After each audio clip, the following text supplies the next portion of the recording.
pak mě to zase jako, já chci vlastně jako lítat. Jako, Jasně. což jsem byl v Balí, regulérně. Jako, Tak já byl taky. A my vám to sestříháme, my vám to dodáme a my to umíme.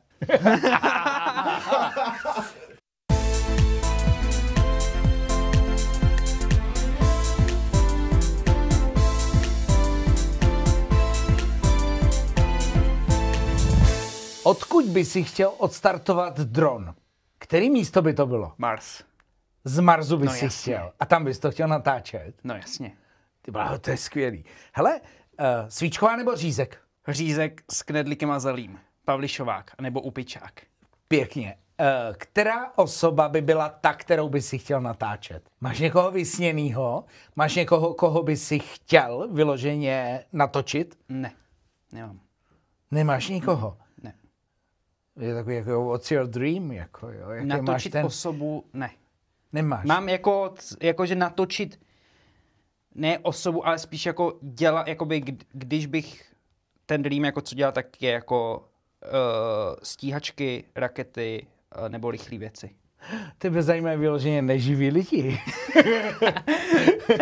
Ne, takhle nejsou ani lidi, nemám člověka, který... Hele, a kdybych ti dal širokáč nebo teleobjektiv? Jenom jeden. Tele. Takže na tele a tam to jdeš. Vážení přátelé, dovolte mi, abych dneska přivítal mého milého hosta. A to je Adama Hubálovskýho. Adame, vítej u nás ve studiu. Díky. Adama znám a včera jsem si to dohledával. Já musím říct, že je to více než 6 let. A ty mě to musíš upravit, jestli je to 7, jo? Ale známe se z nějakých platform podnikatelských klubů. Na začátku to bylo Business for Breakfast, Je to tak. Následně Business for Friends. Je to A tak? pak Ano, jsme ano. se střetli u toho, že si natáčel pro moji společnost, Ano. natáčeli jsme nějaký videoklip a pak si dokonce natáčel moji svatbu. Ano. Takže takhle se známe s Adamem. Adam je člověk, který, nevím, jestli to můžu říct, pochází z Rtyně v Podkrkonoší. Je to tak, můžeš to říct samozřejmě. Dneska jsem si googlil důležitou věc, jestli se říká z Rtyně nebo ze Rtyně. Bylo mě doporučeno, že z Rtyně, že to prej zní lépe. A já říkám Zertyně. Říkají ze Rtyně. Já říkám Zertyně. Říkají ale- Plzeňáci ze Plzně, jo? Takže... No já říkám Zertyně, ale tak my tam máme Zertyně. spoustu takových jako občas zvláštních jako spojení. V současné době Adam má společnost TMRV a pak Film, TMRV tečka, je to vlastně, vychází to z Tomorrow, takže jako jak kdo říká co, já říkám TMRV, kolega říká Tomorrow. Nejsme v tom ještě úplně sehraný, což není dobře po těch letech. Počkej, a jak to tam teda vlastně je? Je to TMRW, Ano, což je vlastně zkrátka slangová v Tomorrow. jasně. A pak má, takže, a protože vlastně, když jsme hledali název, tak furt jsme si říkali, co, jako tam ta produkce, bla, bla, bla.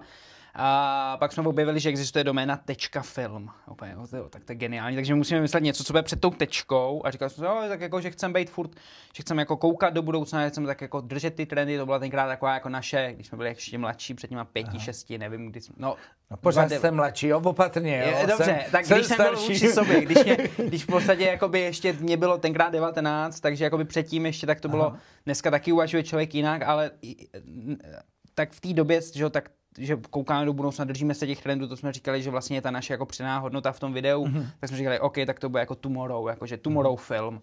Jenže Tomorrow to nikdo neumí napsat v Čechách. Jak se píše Tomorrow? Kdy je to M, kdy je to R, dvojitý? Jestli tam je dvojitý M nebo dvojitý R. My, naše generace fosilního paliva, tyhle ty věci s nima má problém, pokud to vyloženě nestuduješ. Takže tvoje cílovka budou teď tvoje ročníky. Ale jo? tak já s ním mám problém taky. No, tak proto TMR dvojitý V. Hele, já jsem se film. dopátral, že společnost byla založena v prosinci 2019. Ano.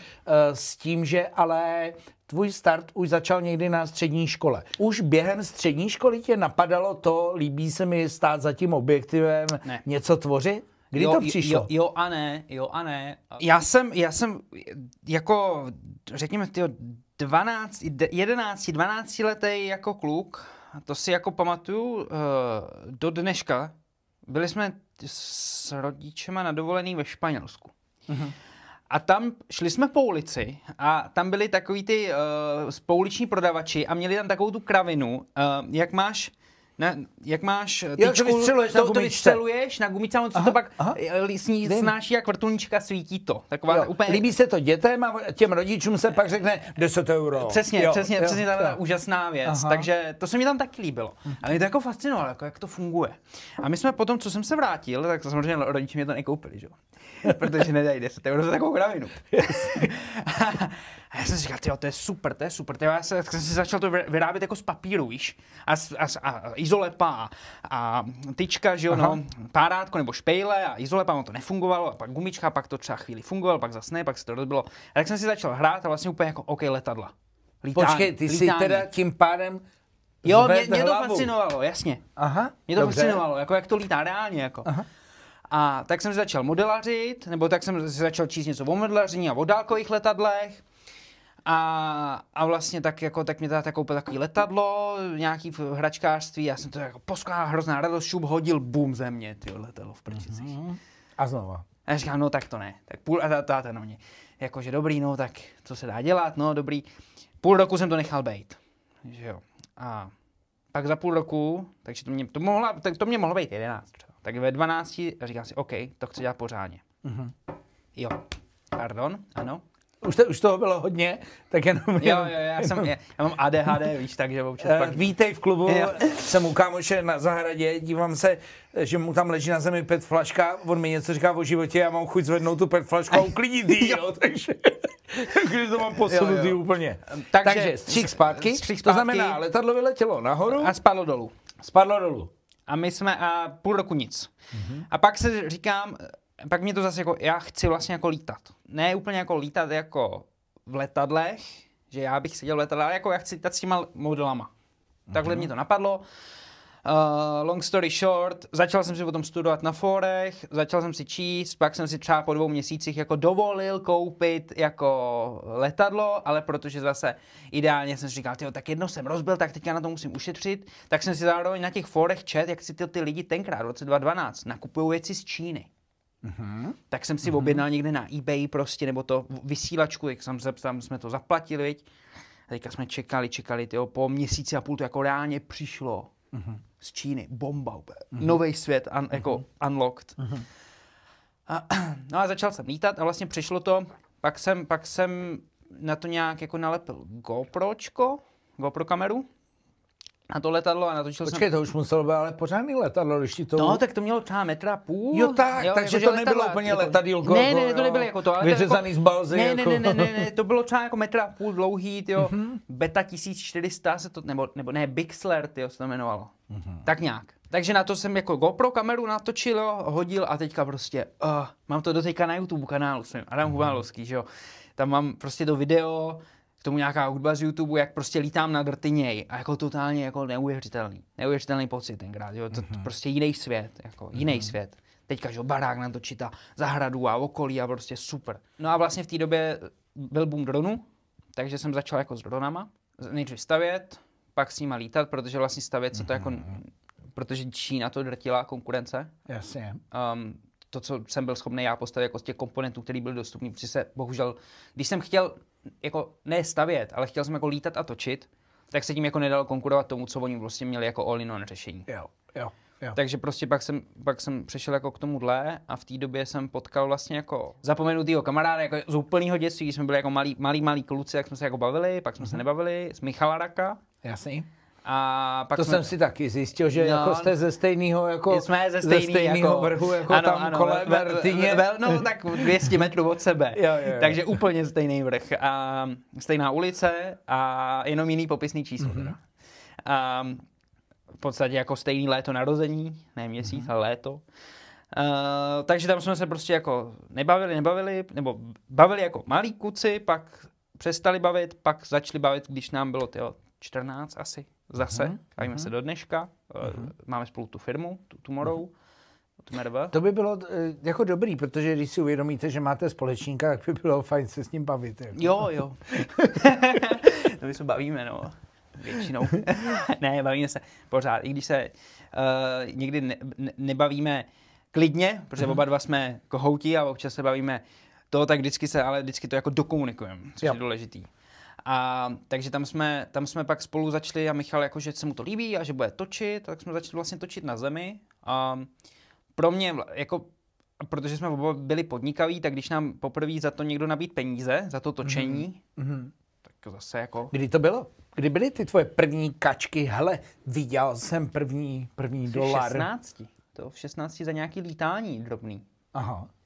Že jsi někde něco natočil? No, přesně tak. A vlastně tak jsem si říkal, to je super.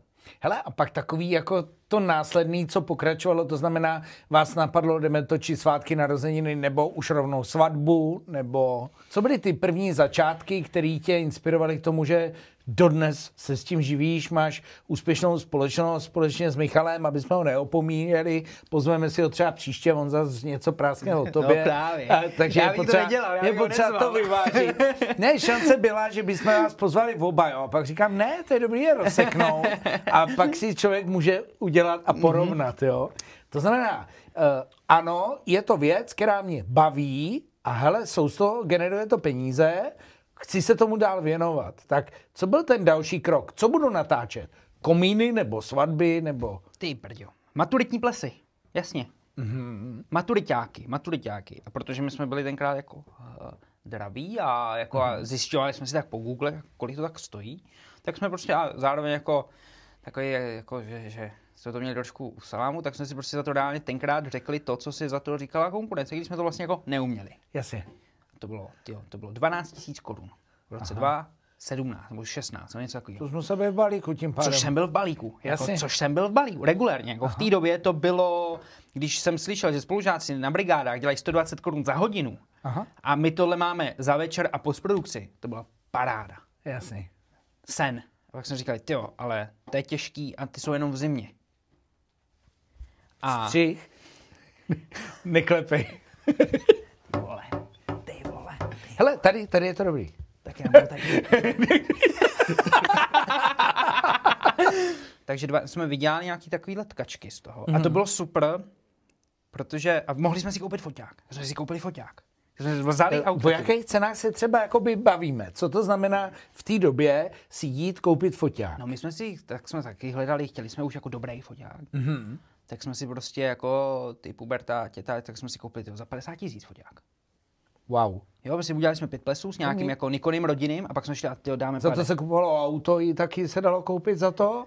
No tenkrát si ještě jako nějaký vojetej Volkswagen Golf třeba, něco takového. Ale jsme šli a prostě jsme koupili si Sony A6300 a k tomu Sony G Master 2470. Ne, ten byl potom. Sony 18 až 105. A stabilizátor. Což jsou taky velký cenovky. Tak jako prostě jsme třeba, jako rovnou 100 000 jsme do toho jako dali. Jakože, no vlastně, ono to nějak dopadne. Nepřemýšleli jsme. Nepřemýšleli jsme. Kdybych tenkrát koupil Bitcoin, tak jsem na tom líp. Za ty prachy. To by nás bylo víc. Jsem teď nedávno viděl nějaký neskutečný přepočet toho, že kam to jako vlastně reálně mohlo dojít. Ale to je jedno. Nekoupil jsem. No, ne. Mohl si mít známý na ministerstvu dneska, že? To taky. Je to tak, mohl jsem být ve fotkách a mohl jsem být ve všech médiích. Nevadí. Tak a pak jsme, vlastně jak jsme přišli k těm firmám, já vlastně nevím. Skončila ti střední škola? Ano. A přemýšlel si, co dál? No vlastně, protože jsem se chtěl věnovat tomu točení. Ano. Tak jsem šel dálkově studovat fyzikálně technická měření bakaláře na UHK. Jasný. Nebo dálkově. Ono tam bylo totiž výhoda, že ten obor, tam byli jsme 3. Ne, huby. Na začátku 5, pak 3 a skončili jsme 2. Já s Michalem. Jo. Ale protože nás tam bylo 5, tak se jim nevyplatilo, a bylo to kombinované, že byly tam část dálkařů a část jako deňáků, tak se jim ale nevyplatilo vlastně jako deňáky rozdělovat s dálkařem, takže my jsme chodili s dálkařema. A tam už si vlez do nějakého toho inkubátoru, to bylo tenkrát s technologickým centrem? To bylo ještě na střední. To bylo ještě na To střední. bylo ještě na střední. Ano, tam jsem lez do inkubátoru. Máš pravdu. Jo, s Ondra Zezulák, tenkrát někde jsme se potkali. Jasný. A to možná byli nějaký, jak se tady pořádali takový ty možná startup nights, něco takového v té době, já nevím, jak se to jmenovalo. Jasný. Takže vlastně tam jsem potkal Ondru Zezuláku, tam byl nějaký drobný podnikatelský inkubátor. Ano, no, hele, hledali jsme cestu, kde se dalo. Jo. Já vlastně ani nevím, jak to přesně bylo, nedokážu dneska říct, jako, jak se říká, já jsem to měl vymyšlený od 14. No, neměl. Já jsem to měl, samozřejmě, že měl. Jo. Ne, neměl, samozřejmě, že neměl. Bylo to náhoda, spoustu náhod, který k tomu vedly. Jo. Pak jsem někde, Lukáš Suchej někde mě byl na škole nám přednášet možná a ten mě zase doporučil někam. Ten mě možná doporučil Business for Breakfast. Jo. No Jo, a takže tam jsme se potkali, těch cest vedlo tam jako se objevil jako spousta. Adam si stoupnul a říká, my točíme video. Jo. A my děláme videa, my vám to umíme udělat, Jo. a my vám to sestříháme, my vám to dodáme a my to umíme. A jsem říkal, tak asi jo. Pak u tebe nastal ale velký zlom a to bylo to, že ty si navštívil jednu z poboček v Praze a tam tě oslovila Pepelka. Ne. To bylo taky bláznivý, absolutně bláznivá story, která byla taky předem naplánovaná. Jo, Spontánní. Jo, přesně. Ne, samozřejmě, B4B bylo dobrý. Člověk neví, co má dělat, neví, jak máš podnikat. Zkoušel jsem v září po střední, mě zvoní mobil. Já jsem nedal to, mě to tady vibruje, tak jenom, ať mám toto. Tak kde je letadlo? Já dám spánek. Má rád letadla, tak nám tam zapne letadlo. Letadlo, přesně. Jo, tak super. Takže já jsem... A to je nejlepší, když máme set nastavený, točíme, jo. A teďka třeba mě, nebo Michalovi, nebo někomu, a nahlas. A někdo mluví takhle přesně rozhovor, a teďka je to 5. take, kdy už to jako vypadá super, je všechno dobrý. Jasně. A tam jsme hledali v tom B4B, tak jsme hledali právě těch možností bylo, nějak nám občas někdo doporučil, něco jsme někde natočili, super, člověk se jako učil. V září po maturitě jsme dělali cold cally. Jsme zkoušeli regulérně, protože jsme říkali, co teď budeme dělat, jako my chceme podnikat, my nechceme jít do práce, my se chceme živit tímhletím. Zkusíme volat na to. Na slepo, to bylo peklo. To prostě nám nešlo, ani jeden z nás to prostě nebyl dobrý. Jako na to. Nevím, jestli jsme vůbec nějaký kšeft z toho měli. Tak jako pane, chcete holící strojek nebo knížku? Jo. A protože máte dneska narozeniny, tak máte 30% jo. Super, pamatuju si to období. Výborně. Já říkám, hele, jdem po velkých firmách. Jako excelentně nás vyfakoval majitel jedné čerpací stanice. Jo, luxusný, super. Nemám s tou trauma, nechci to dělat. Já jsem právě taky na té druhé straně, já jsem vždycky zvednul telefon a věděl jsem, jak nejvíc vlastně dokážu ublížit. A to je to, že jsem řekl ano a položil jsem telefon a šel jsem pryč. Tam tudy cesta nevedla. A protože B4B Hradec jako hezky fungovalo, tak jsme se začali jezdit do Prahy, do B4B. To bylo taky vždycky super prvním vlakem z Ertyně, abych byl tam prostě na 8. Vždycky jsem tam přišel pozdě, protože ten vlak to vždycky byl zpožděný. 4, ne? 4:50, no. No. 4:50, abych byl v 6-7, abych byl v 8 nebo 7:50, abych byl na Hlaváči. Jo. A pak to bylo tam na té magistrále, nevím, nespomenu si na název. Těch poboček tam bylo víc. No, ale ještě 20 metrů, nebo 15 minut buď během, nebo 15 minut metrem. Takže to jsem tak jako střídal, začínalo to v 8, že jo. Super to bylo. Takže vždycky jako to, ale tam jako půl roku vůbec nic.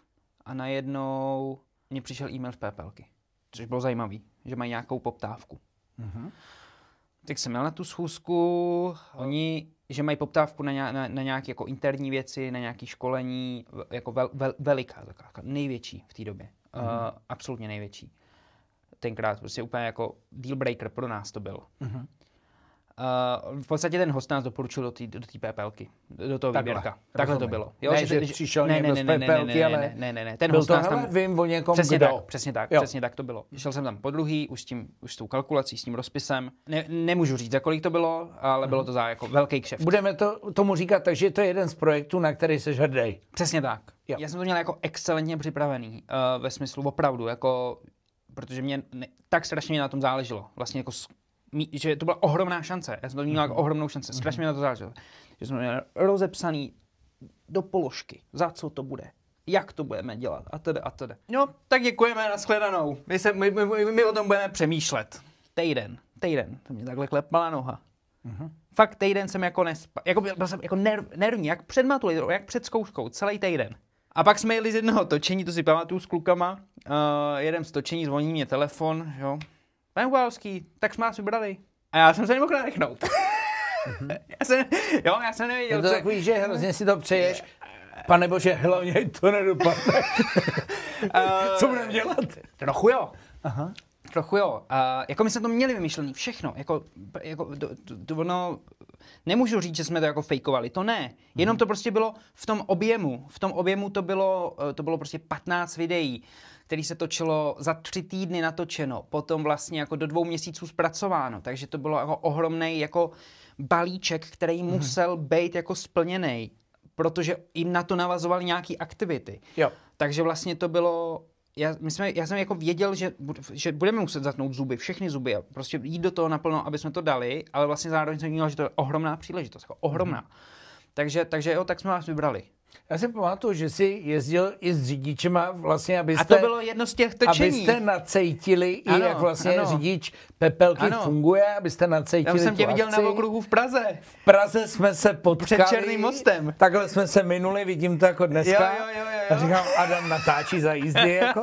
A pak asi následovalo takový to, že natáčíte s otevřeným autem z kufru. Ne, my jsme dělali jako car rig na auto, že jsme prostě koupili jsme si na to vlastně jako car rig, přes přísavky na auto, tam dáš kameru, ovládáš to na dálku vlastně jako z auta, což vlastně v tu dobu bylo nezbytné to takhle dělat. Nemůžeš jezdit jakoby půl dne s otevřeným kufrem. To je nebezpečný. Jako. To zase jako někdo to dělá, my to dělat nechceme, já nechci prostě mít průšvih. Já to chci dělat dlouho, já nechci prostě dělat jako kraviny, aby někdo si pak stěžoval, abych dostal nějakou pokutu nebo takovýhle nesmysly. To je blbost. To nikam nevede, to je lepší to udělat pořádně a třeba do toho zainvestovat nějaký koruny do toho rigu, aby to fungovalo, aby to bylo bezpečný, a než jako udělat nějaký průser. A s Pepelkou pracujeme do dneska, což jako je to super klient, jsou tam super lidi. Já si má dělám hrozně rád. Jeden z dalších velkých klientů, kterýho jsem zahlídl v svém portfoliu, tak je společnost Lidl, což si myslím, že je jako big společnost, jo, která jako asi pokud by si tě najali, že máš natočit každý rohlík, tak máš asi práci nakonec do smrti, ne? To si mě nenajmou. A to budu jakoby územně, nebo já to vysvětlím. Když jsme nastavovali ten web, nebo to už je aktuálně, to je novinka. Bych úplně neřekl, že to je klient jako Lidl, i když je to klient Lidl, ale vlastně my jsme byli objednaný polskou produkcí GPD. To je obrovská, jedna z největších produkcí v celé Evropě. Reklamních produkcí.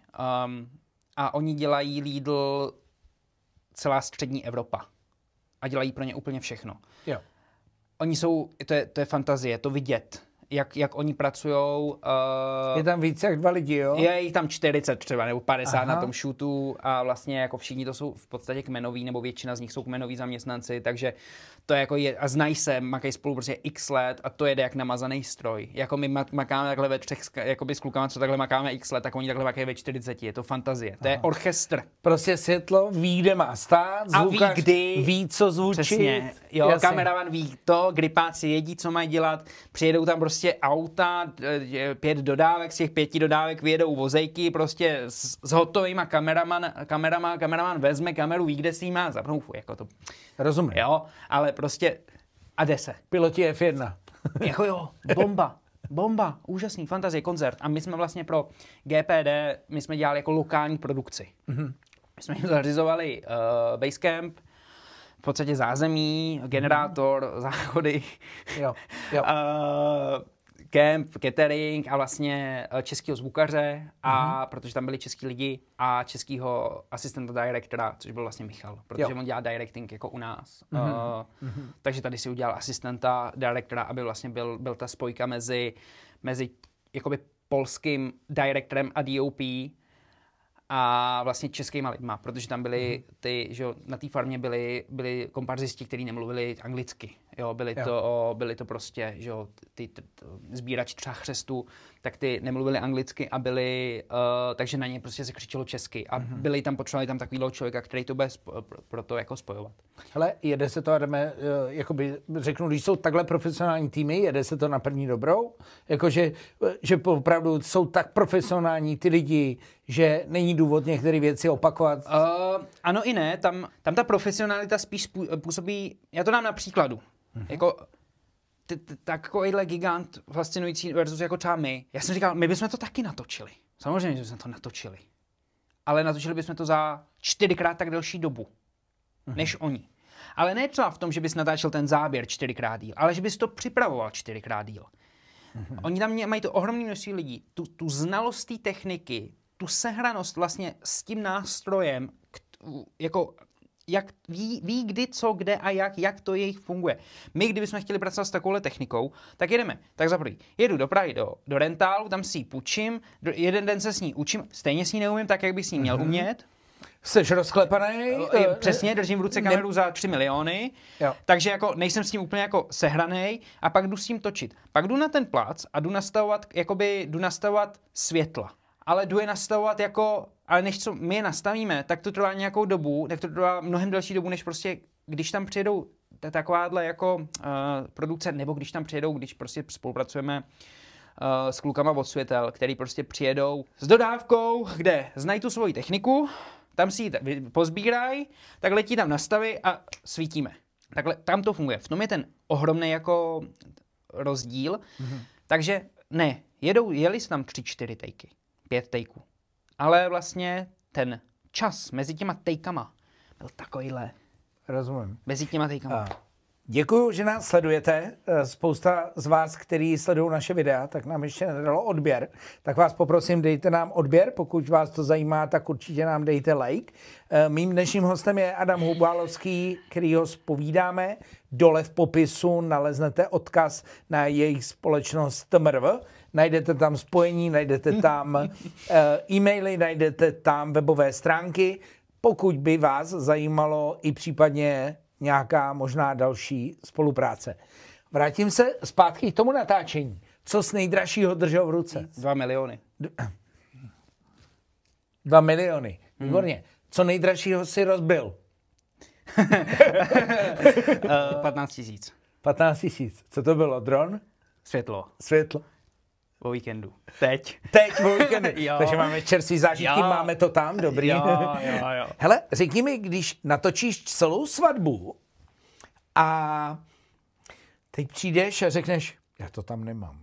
Já za první netočím svatby. Dobře. A za druhý to se nesmí stát.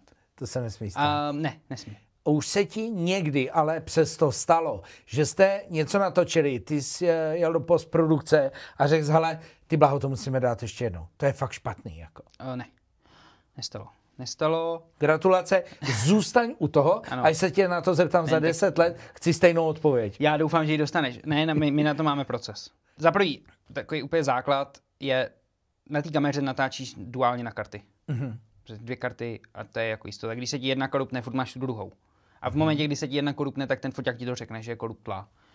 Za druhý vlastně, jako když točíme, tak standardně jako většinou se na ty záběry jako hned potom koukáš. V tom foťáku ještě. Takže ano, stalo se, že nenatočil steak, že jsi prostě to zapomněl zmáčknout. To se ti stane, ale jsi furt na tom setu. Co nejbizarnějšího si dostal za nějakou třeba poptávku? Že mě chodí občas docela normální věci, ale nejbizarnější. Ne, žádná slečna tě neoslovila?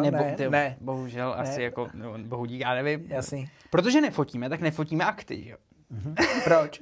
No, protože nefotíme, nemáme portfolio focení. Má otázka je proč, jako třeba ti z toho vznikne nový podnikatelský záměr, jo. Proč nefotíme? Fotografuje spousta. Tak to můžete právě začít natáčet. Rodinné videa? Soukromá videa. Myslím, že to si točí každý doma sám. No to právě nevím, třeba to někdo bude chtít točit jako profesionálně. Teďka existují, já nevím, jestli to můžeme říct, jako, že existují ty OFK. A někdo bude chtít, hele, já bych chtěl jako natáčet profesionálně. Dobrý, já už jsem to úplně zapomněl, nejbizarnějšího. Oslovila nás jedna umělkyně. Hezký. Ano, umělkyně z zpěvačka. A začínající, snaží se prorazit. A točili jsme klip. A to bylo bizarní. To bylo opravdu bizarní. Ona tam sehnala vlastně jako kamarádky. Já myslím, že my jsme ho jako radši ani nestíleli ten klip. Jo, že... Sehnala tam kamarádky a limuzínu pronajala a velmi spořeně oděné kamarádky a vlastně jako ono to nedopadlo dobře vlastně nějak spoluprací, asi za první nám to úplně nesedlo, za první ta komunikace s ní třeba mě nesedla, takže to bylo, ale to točení bylo jako bizarní. To bylo jako byli jsme v limuzíně v Praze. Já jsem tady měl na podcastu Kubu Misíka, tímto těch Kubo zdravím, Kuba Misík, profesionální fotograf. Jo. A on vždycky říká, když fotějí takový ty roční kalendáře, jo. A když fotějí na té slámě, ty holky a tak dále, a říkám, jako je to peklo, on říká, no hlavně doma, že jo. Vysvětluješ, kam jedeš jako fotit a co tam jedeš jako natáčet. Takže to bylo bizarní. Ty jsi zároveň odpověděl na to, co nejbizarnějšího bylo, takže zároveň jsem se chtěl zeptat, jestli máš nějaký záběry, které se prostě nedají odvysílat. Jako ono to bylo odvysílatelný, no, spíš jako... Asi ne, úplně. To znamená, do showreelu si to nedám. To znamená, když bych ti položil otázku, točit spořené dívky nebo natáčet jako rakety a mistrovství v letectví, myslím, že asi víme odpověď. Už víme odpověď. Budou to samozřejmě ty dívky. Začínal sobě pochybovat, jo, ale to znamená, když se vrátím zpátky k tomu, ty jsi jakoby řekl, že nějaký tvůj dream jako je, že tě baví letadla. Jak moc se tomu věnuješ i profesionálně, to znamená, jestli jdeš a i to točíš a vznikají z toho nějaký materiály, který někde můžeme vidět, nebo... Ale ne. Bo jakoby ne. Není to škoda? Je to škoda. Ale vlastně jako ne. Člověk má nějakou v hlavě myšlenku, co by chtěl, nebo co by jako byl takový ten vlastně jako třeba jako dream job. Doufám, nebo přeju si, že si ho jednou splním. Mám to v hlavě. Já se jako nevzdávám z toho, jako toho snu, nebo toho, co bych chtěl dělat, ale tak nějak jako cítím, že na to není ještě čas. Že na to čas přijde v životě. Hele, my jsme třeba řešili, jezdím že závodně rally, a my jsme řešili to, že když jsme si pozvali někoho, aby nám třeba něco natočil, i dronově a tak dále, ty asi sám bys dokázal posoudit, že z toho můžou vzniknout hodně dobrý záběry. Tak my jsme měli spíš problém, že ty drony to nestíhaly. Jak ti lítají tvoje drony? Kolik vám jezdí auta? No tak jako my tam můžeme mít 80, 90, jako tam na těch rovinkách třeba bývá. To mi taky. Takže vám to takhle lítá, jo? Že jsme měli záběry, víš, takový, že jako jede auto a najednou auto odjíždí a ten dron to prostě nestíhá. To je pak zase trouble, jako ten tech trouble, jakože levnej dron, když to řeknu blbě, nebo malej, nebo ne levnej. Když ono většinou právě pak to jako souvisí, no. To není výsměch, vůbec ne. Neměl by, nebo ne, ale beru zpátky levnej. Je to jakýkoliv dron, který ale je postavený na to, že lítá rychle. Jo. Takže on je k tomu určený. Přesně tak, máš FPVčka, First Person View drony, který ti lítají 180. Aha, dobře. Jsou na to postavený, lítají takhle rychle. A to stojí trošku víc? Ne, to je třeba za 15 000. Ne. Jo. Za 15 000 lítá dron přes 100 kilometrů? No jasně. Omlouvám se produkci. Wow. Ale my potřebujeme natáčet jako ale když natáčíš bez prskavek, tak jako to lítá takhle rychle. To nemá stabilizovanou kameru, to prostě lítá. A když bude na závodní trati auto, který bude takhle i driftovat a tak dále, jsi schopnej ho, to znamená, daj si nějaký víčko nebo něco? No jo, v podstatě virtuální brejle. A jsi schopnej ho prostě kopírovat, jo? Jo. Tak se musíme domluvit, protože jako je potřeba, aby jsme se potkali, protože z toho můžou vzniknout neuvěřitelné závody. Jako já jsem z toho trošku vypad, z toho lítání, protože prostě jak není čas, no je to blbá výmluva, ale bohužel je to. A dokázal bys podletět auto? Hele, já ne. Já jako takhle. Dej mě rok. Jo, rozumím. A auto na vysokých kolech, jo. Možná. Ale jako jsou ty top světoví piloti, co lítají ty jako excelentní věci, tak ti dají v driftu skrz okýnko. Jasně, dobře. Nonsense, psycho. Úžasný. Ale to je pár lidí na světě, kteří to mají v rukách. Hele, ještě mi řekni, a už se ti stalo, že já vím, že ono to tam má nějaký prostě čipy a věci, že se to vrací zpátky. Už se ti stalo, že ti odletěl? Jo. Ale ne, jako, že by odletěl do vody jako, nebo do lesa? Na pole. Na pole. No jo, jasně. Jakože ta baterka uznala, že teď už nemám tolik kapacity, aby se vrátila. Tak baterka právě ty moderní, jako takový ty nový drony, co si koupíš v obchodě, tak ty jako jsou jako docela blbůzdorný, jo. Aha. A takže ty se ti jako buď ty ti většinou přistanou jako Rozumím. a nebo se ti vrátí dokonce tam, kde jsi vystartoval, jo. To teďka jenom jsem půjčoval, právě vrátil kolegovi jako drona, jsme půjčovali z produkce do Indonésie a natáčel sopku, z toho třeba pak jako už má na čas, aby vrátil pustit záběry na Instagram. Dobře.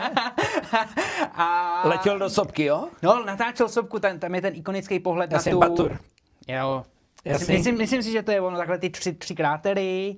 Takže na Bali byl, nebo kde? Ne, v Indonésii, na Jávě. Na Jávě byl. Na Jávě, Aha, tak to nebude jasně. Bater. Na Jávě byl. No, to je Vedle. Bali Jáva je hned vedle na Jávě, sebe, že? na Jávě a tam to a právě takhle přesně letí a najednou mu to začalo řvát, hele baterka, viď, no tak mu to tak to skončil tam v poli a říkal, hodinu jsem k tomu šel, než to jsem to našel. Modlil jsem se. To znamená, to má nějaký GPS modul, to znamená, Jo. má to nějaký lokátor, Má, asi tyhle jako nový, vyhledáš. ale vlastně jo. se to stalo u těch, co jsem si prostě stavil jako sám, kdy jako nemáš to tak nastavený, máš to tak naprogramovaný, aby to jako udělal tohle, co přesně má. A nebo i když máš, tak to třeba nefunguje. No a teďka vlastně, my už jsme tady probrali, ty mě do toho tématu nechceš, zvedne se dron, letí a teď vidíš u toho baráku, tam paní leží u bazénu, máš takový záběry? Hejko! Já nedostanu to ne, nedostaneš. No. Dobře.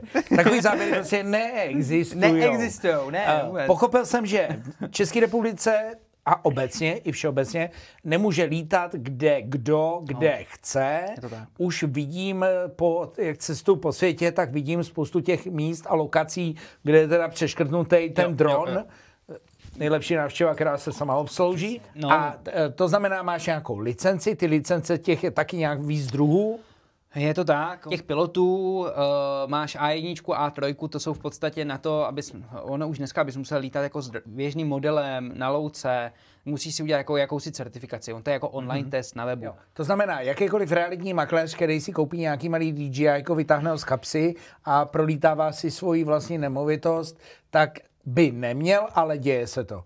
No, ale tak pokud ten jakoby vevnitř můžeš. V nemovitosti není totiž vzdušný prostor, nevztahují se na tebe zákony úřadu. Nemovitost vždycky musíš natáčet kolem dokola. Dobrý, tak třeba nějaká velká. No. Jasně. Výrobní Jo. areál, zevnitř můžeš. Jo. No ale právě vedle leží ta sousedka. Tam, Ale vedle, když chceš točit tu sousedku, tak si musíš pořídit dron, který má do 249 gramů. Kdyby to spadlo. Takže to jako neublíží. A k čemu máš teda tu svoji licenci? Že můžeš K tomu, že nad můžu rámec víc Jo, nad jo, 250 gramů? Nebo... Jo, přesně, že můžu s kilovým dronem, že můžu prostě ve městě. Nějaký, jako... Ty dokážeš na velký náměstí a s dronem obletět Bílou věž a udělat záběry? Tak jako úplně jo a ne, no. Ale já se snažím jakoby dostat z tebe tu profesionalitu, proč děláš to, co děláš, proč to nemůže dělat každý a právě v čem je ta tvoje jedinečnost. Je tam v podstatě to byrokracie, je to papírování, je to, co člověk dělat nechce. Jo, je to papírování, že musíš řešit, já nevím, souhlasy lidí, musíš řešit souhlasy majitelů pozemků, souhlasy prostě města, atd. UCLku. Těch věcí tam je, jako on dneska to zjednodušovali, jako, nebo ne dneska, jako v poslední době je to jednodušší, než co to tenkrát bylo. Dobře, jsem majitel realitní kanceláře, rád bych si tě najal, mám nemovitost, kterou už mám vevnitř nafocenou a chtěl bych jí zvenku natočit dům, že má bazén. Jo? Jasně. To znamená, tohle umíš. No jasně, jo, ale vlastně realitáci jsou škrti. Rozumím. Takže ty, když jim pošlu jako hodinovku, tak řeknou, že ne. Jo. Takže si jdou koupit to DJI. Jdou si koupit to DJI a naletějí se to sami. Jo. Jo, to je, takhle to je. Vznikne toho nějaký záběr prostě. Jo, jako tam jo. se dá liďákama neděláme v podstatě taky, prostě to prostě neocenějí, tam to je race to the bottom. A přitom prodává nemovitost za 15 milionů, to je jedno. Má z toho provizi 1,5. Ale 20 ti nedá. Ale 20 ti nedá, jasně. Ne, ani jako ne. Rozumím. To takový je trh a když na to někdo je ochoten jako z mých kolegů prostě, nebo obecně z fotografů, když je na to ochoten přistoupit, ale jako pro něj to je jeho věc. Jo. A děláte takový mapování, třeba budeme otvírat nový showroom, budou tam auta a někdo chce i třeba ty vnitřní prostory nasnímat, takový ty 3Dčkový věci. Jo, to neděláme, to vlastně zase ten trh je jako v podstatě realitní. Tam k tomu byl ten metr, takový ten jako nástroj, že to je kamera 360 a oni to dělali jako realitáci. Hele, neděláme, to ne. My v podstatě jako co děláme, jako reálně co děláme, tak ani spíš už ne ty drony, jako neděláme, protože vlastně mě se osvědčilo, i když jako já to mám rád to lítání, ale vlastně já osobně řeším hlavně tu produkci a mě vlastně vyšlo dneska jako levnějc, nebo i časo, no, ano, levnějc, že vždycky to musí být poměr cena výkon, jasně. Přesně tak, poměr cena výkon. Oslovit tady kolegu, prostě dronaře, který nedělá nic jiného, než že lítá jenom s dronama v tom biznesu. A já mu zavolám, čau Vojto, lokace tam a tam, tady a tady, to a to, zaříď si to, jak chceš. Mě pošle fakturu a mně to je jedno, protože mě, kdyby mu někdo šel, tak já jim tak, no, tady to dělal Vojta, si to vyříte s ním. Rozumím. Zažil jsi, Adame, někdy při tom natáčení, já jsem slyšel dneska hezkou hlášku, a to bylo, veselá historka z natáčení neexistuje, herci si vymýšlej. Jo? Takže zažil jsi někdy krizovou situaci během takovejhlech někdy natáčení, že pořád. Někdo ti pořád, jo? Ne, pořád. Točení je produkce, jedna velká krize. Dobře. A veselá historka z natáčení není, protože všichni jsou otrávený na světu. Ne, nebudu, ne. Jsou jako hezký natáčení, samozřejmě, že jsou hezký natáčení.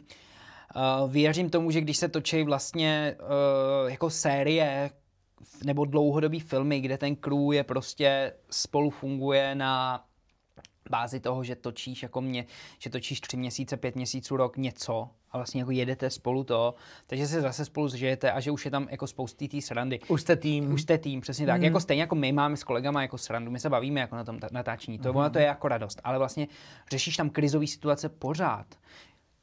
Spadne ti o víkendu světlo, protože se blbě přilepil páskou, šup minus 15 000, čau. Jo, OK, máš z toho krizi, ale vlastně nemůžeš to na sobě dát znát, protože jedeš, musíš to dodělat ten shoot. Stane se ti, že najednou točíš a přestane ti fungovat HDMI kabel. OK, a na všechny tyhle věci stane se ti, že ti den předem zavolá herec, že prostě nepřijede na focení. A nebo se ti stane, že čekáš ve studiu, to se nám stalo taky, jo, to bylo super, že sedíš ve studiu, klient ti říká, budu mít 10 minut zpoždění, přijdu 14:10. Říkáš super dobrý, protože a tak jako v hlavě si říkáš, paráda, přijde díl, bomba, protože já tady ještě nemám toho herce, který se bude fotit, nebo toho modela. 14:05, voláš tomu modelovi, hele ty vole, jako nebere ti telefon. Voláš 14:10, klient už jako ti zvoní na dveře, voláš mu model, nebere ti telefon. Klient už je tam a ty řekneš, Začínáme, až na to, že má takový malý problém, nemáme tady toho modela, kterýho jsme měli fotit. Takže to vyřešíme tak, že to, co jsme měli fotit po něm, s tím jiným, který už tady ale je, tak to uděláme předem a on dorazí. No, nedorazil, jenom s tím jsme počítali. S tím jsme počítali, to bylo v plánu. Nedorazil, se na nás vykašlal, se jako zapomněl, tak jsme to schánili, dělali jsme to druhý den. Jako, vždycky to vyřešíš, musíš to vyřešit, musíš být na to připravený. To samý, když prostě jedeš, když se ti rozpadne harmonogram, stane se prostě, máš něco naplánovaného, máš ten den udělat toho hodně, najednou prostě tam jsi o hodinu díl, rozpadne se ti to. Hele, já trošičku to posunu teďka zase zpátky. Já teď otevřu věc, kterou mezi náma proběhla před 5-6 lety. Prostě můžu tě poprosit? Ne. Jo. Ne. Ano, šáhni nám tam pro připravenou krabici. Ne. Jo. Hele, aspoň to máme takový jako správnej i živák. Hele, kámo, já nezapomínám. Yes. Hele, teď to musím osvětlit, aby došlo k tomu. Já jsem s Adamem před 5-6 lety diskutoval o tom a říkal jsem mu, že ve firmách, dle mých zkušeností, 1 je strašně málo a 3 je strašně moc. Nebo 2 je strašně moc. A Adam mě říkal, ale já si to nemyslím. My teďka rozjíždíme s kamarádem, s Michalem. Michale, tímto tě zdravíme. Tak s Michalem to rozjíždíme a my budeme 50/50. A já jsem se skoro vlastně i vysmál Adamovi. Říkám, hele, to prostě nefunguje. Protože přijde 5letý období, vy už začnete vydělávat nějaký prostě balík a jedna z vašich partnerek, jedna nebo druhá řekne, hele, co kdyby ty jsi teď vzal o Vánocích daleko víc peněz z té firmy, vím, že chcete koupit nový foťák a já jsem říkal, hele, tam začínají trošičku ty konflikty. A tak jsme se vsadili o bednu šampusu, že je tam. O bednu šampusu kamarád mi pomohl ho vybrat. Je fakt jako, budete spokojení. Tak se těšíme, je fakt dobrý. Těšíme se. A tak jsem říkal, tak kámo, jestli přežijete 5 let, tak máš u mě bednu šampus. Takže toliko na vysvětlenou, proč vznikla tato nějaká jako vsuvka a já jsem chtěl, abys věděl, že jsem férový chlap. Super, já jsem nepochyboval. Držím slovo a smekám a teď se k tomu vrátím. Jak moc to zvládáte, jak moc to dáváte a jak moc jste se hezky propojili, že společně dokážete investovat, společně dokážete podnikat. Víš to, že každý z nás je jiný. Musí najít nějaký skloubení toho vyříkávání si. Jak to dáváte? Dobrý vzduch. My si to říkáme vlastně s Michalem. My vlastně známe se. V podstatě my jsme opravdu, jako my jsme se spolu jako narodili, my jsme se znali fakt jako v dětství dlouho, pak prostě jasně ty cesty se rozešly, ale pak se zase sešly. Nějak jako úplně jako to. A vlastně my jsme, samozřejmě my jsme spolu měli jako období, kdy jako, že jsme byli přátelé, pak jsme, bych řekl, období, kdy jsme jako byli, kdy to jako drhlo, že tam jako trochu zmizelo, protože kvůli té práci, že tam trochu jako zmizelo takový ty jako radosti, to přátelství, toho jako humoru, ale vlastně podle mě tím klíčem v tom bylo vlastně jako setrvat. Vlastně říct si to. Jo, hele, jako Adame, nebo Michal mě říká, Adame, mě tohle sere, tohle, co s tím, jak to vidíš ty? Jo, a bylo to po nějakém období, kdy jsme jako třeba 2-3 měsíce byli jako divný. Že prostě bejt s holkou jako 2 měsíce, nebo jako bejt s holkou rok a pak po 3 měsících najste tohle období, jak se s ní rozejdeš. Úplně normálně se s ní rozejdeš, protože prostě si řekne, tak to nemá smysl. Proč jí dál? Jako. Tak takovýhle, samozřejmě měli jsme takovýhle období, ale vlastně jako tam ten jako závazek, že vlastně říct si to, pojmenovat to prostě a trvalo to jako sebrat tu odvahu to pojmenovat a jako říct si, hele, tohle je špatně, nebo tohle je to. A co se týče toho investování a pak vlastně jako asi si to vyrovnat, jako ty představy. Jako vyrovnat si to. Poslouchal nějakou zajímavou myšlenku, že u týmových věcí a firemních je nejdůležitější si věci přiznat, hele, fakt je to v háji, nebo hele, fakt už jsme dobrý. Jo, že obojí, to skutečné přiznání a pojmenování té situace, ono je to hodně podobné i v tom manželství. Taky musíš jako, partnerce vyhovět, že půjdeš do kina a fakt tenhle film je ten vysněný film, protože jsi ho chtěl, ale protože komunikujete. Jako já si to neumím, jako takhle,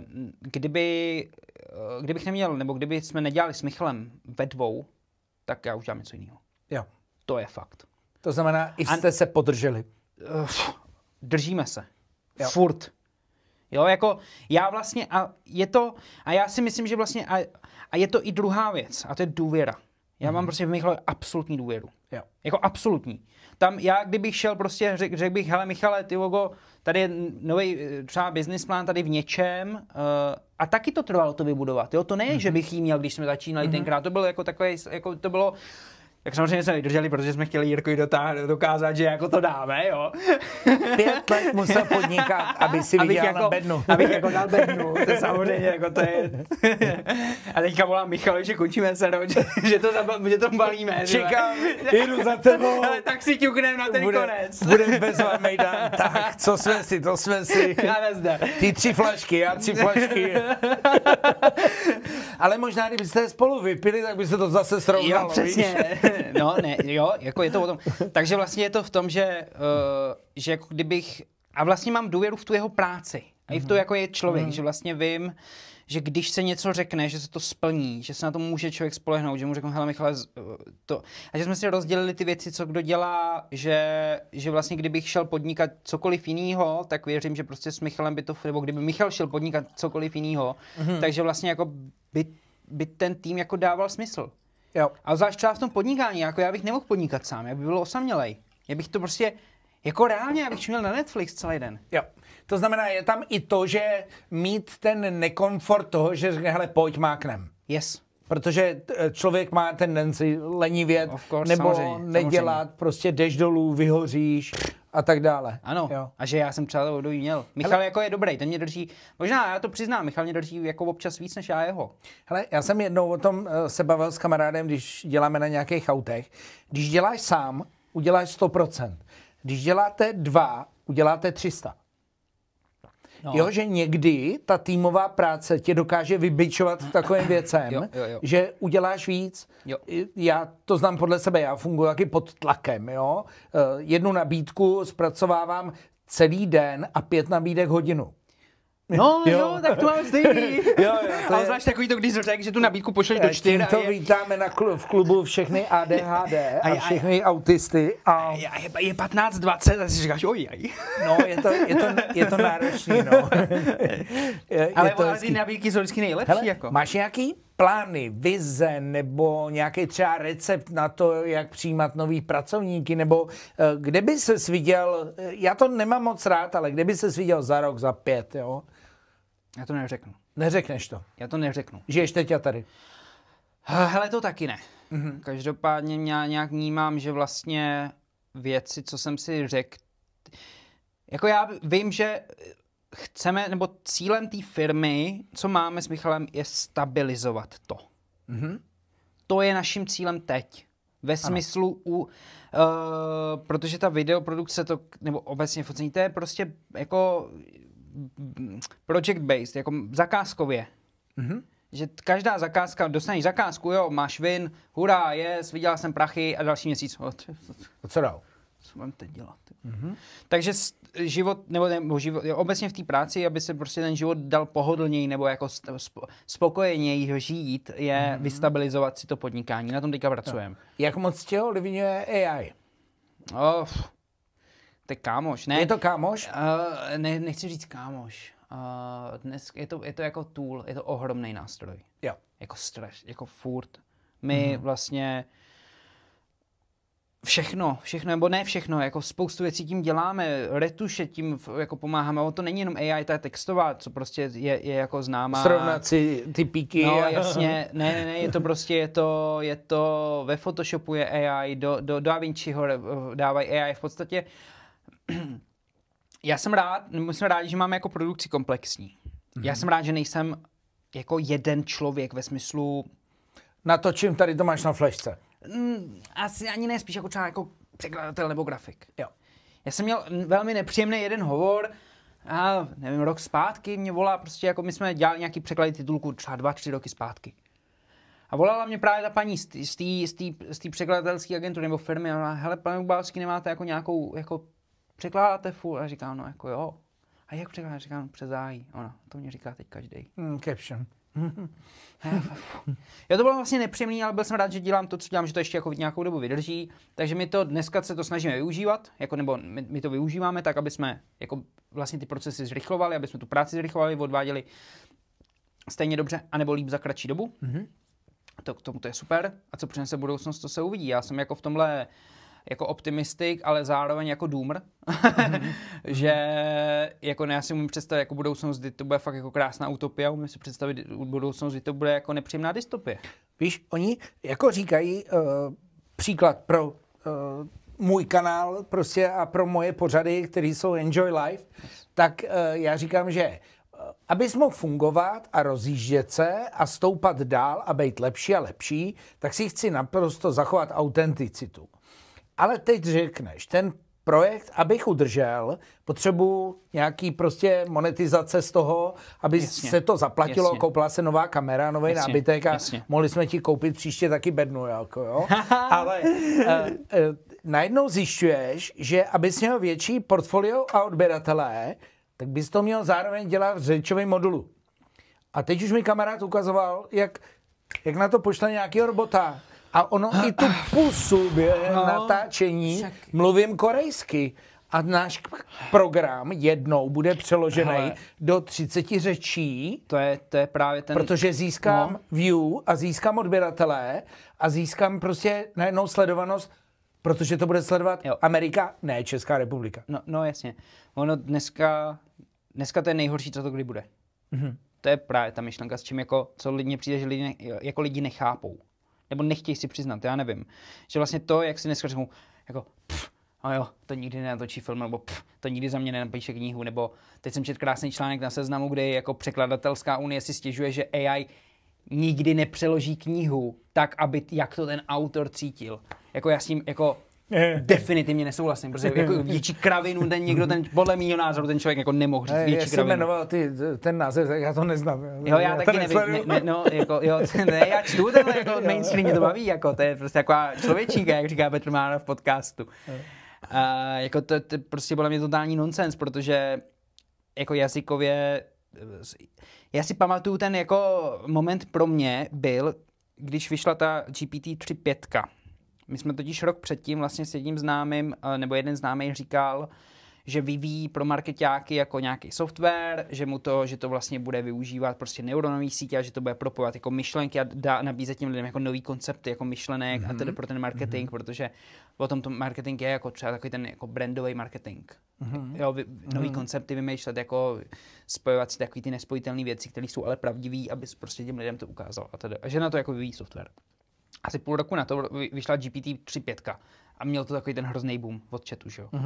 Od OpenAI chat GPT-3 5. Já jsem jako jsme to začali, až říkám, kámo, ale tak jako přestaň vyvíjet, to je jako over, to je fuk. Já si pamatuju, když Midjourney prostě dělala hnusný lidi. Dneska dělá Midjourney, když to dobře člověk jako napromptuje, dělá jako nerozeznatelný fotorealistický věci. Jo, a to je právě ono, jakože, ne, že bych byl jako doprčic nějaký pamětník, teď to se děje za 2 roky. Ale jednou tě to takhle bude čekat, no. Jo, teď to je za 3 roky, co já se jsem tohle mobilní stalo. telefon, jsem byl taky takhle veliký, jo? No jasně. A zatelefonoval jsem si v Hradci, v Praze a v Brně, výdrž baterky byla 2 hodiny. A jak dlouho to ale trvalo, co jsi měl iPhone? Hned jsem ho měl pak. No dobře, okay. Nebo jako jaký časový úsek byl, jako co jsi měl ten phone, jako velký? Adame, my se spolu bavíme o tom, že jsme si před chvílí ukazovali nádherný záběry videový a já ti říkám, do budoucna nebudou herci, že jo? Protože herec dostane ne $1 milion, dostane $100,000, protože si ho vyfotěj ve vchodě a řeknou, běž domů, my s tebou teď natočíme další díl Ironmana. Oni si nebudou nikoho fotit, oni si toho člověka jen vygenerujou. Oni si ho už jenom vygenerujou. To znamená, takhle, já jsem si s kámošema seděl a říkám, hele, já mám mobil. Já jsem poslal lidem SMS-ku. Představ si, tenhle text, ahoj, se mu objevil v Plzni. Takhle jsme se o tom bavili. A když pak jako přišel barevný displej, kámo, to bylo jako kdyby si odstartovala Shinkansenem, jako jo. No, takže chápu, proto říkám, jak moc ti ovlivňuje jakoby tvoji budoucnost. Já myslím, že totálně. Proto neplánuju. Jo. Takže budeš se snažit chytit ten Shinkansen, abys neřekl, to byla AI. Ale já se bojím, že až jako... Já jsem jako... přítelkyně třeba, ta vždycky, jako když já o tom mluvím a rozpovídám se, nebo to tak vždycky úplně říká, tyjo, přestaň, nebo mě vedeš do deprese. Jako. Aha. Já si občas čtu prostě takový ty, jako, jak se jim říká, futurolo, ne, takový ty, co předpovídají, nebo ne předpovídají, co dávají jako odhad té budoucnosti. Baví se s archeoastronautem, jo? Takže já jsem s tím úplně v pohodě. Takže si čtu jakoby, takovýhle ty názory, jako taky ty lidi, co prostě jako dávají nějaký kvalifikovaný odhad té technologie, jak to bude jako pokračovat. A vlastně jako mně přijde, že fakt jako to bude jako super zábava, jako budeme tady v podstatě jako žít 1000 let, jako každý z nás a budeme lítat tady, jako dělat si každý, co chce. Já pravděpodobně poletím třeba na Titán jako dělat paragliding, jako k Jupiteru, jo. Aha. Hezká práce. ne práce, jako pro zábavu, jako, protože budu moc, jo. A nebo budeme všichni v nějakých jako klecích zavřený, anebo mrtví, že jo? Chýlíme se k závěru našeho pořadu. Já vás poprosím, pokud jste došli sem, tak dejte nám odběr, protože bez vás by to samozřejmě nešlo a podpora mého kanálu je díky tomu, že zakřížkujete ten odběr. Takže odběr a like. Adame, Co by byl nějaký tvůj message, co by bylo nějaký tvůj vzkaz těm, který třeba začínají podnikat, čeho by se měli vyvarovat, nebo máš nějaký recept, kuchařku, v čem se mají kousnout, jo? Co máš za vzkaz? Neposlouchat vzkazy a tyhle věci, co já řeknu. Jakože třeba nebudete 5 let podnikat ve dvou, jo? No ne, nereálně. Každý má úplně jiný život. Ano. Každý má úplně jinou cestu. Každý má úplně jiný příležitosti, štěstí, smysl a td. Takže neporovnávat se.